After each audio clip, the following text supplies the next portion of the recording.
เรื่องไผมีรถเวสป้าพ่องในหมู่บ้านจัดสรรแห่งหนึ่ง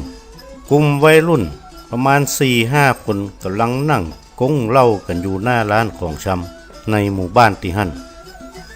คณะกำลังได้ตี้ก็มีกระทาชายนายหนึ่งขี่รถเวสป้าใหม่ผ่านมาปากมันก็เอิ้นถามมาว่าไผมีรถเวสป้าพ่อง แล้วก็ขี่เลยไปได้สักพักหนึ่งมันก็วนมาแหมรอบแล้วก็ถามอย่างเดิมว่าไผมีรถเวสป้าพ่องในกลุ่มหมู่ขี้เหล้าก็วิจารณ์กันว่าแค่มีรถเวสป้าใหม่อวดแต่อวดว่ากลัวเปิ้นบ่ฮู้พอได้สักพักหนึ่งไอ้หนุ่มคนนั้นก็ขี่รถเวสป้าวนมาแหมรอบหนึ่งปากมันก็เอิ้นถามอย่างเก่าว่าไผมีรถเวสป้าพ่อง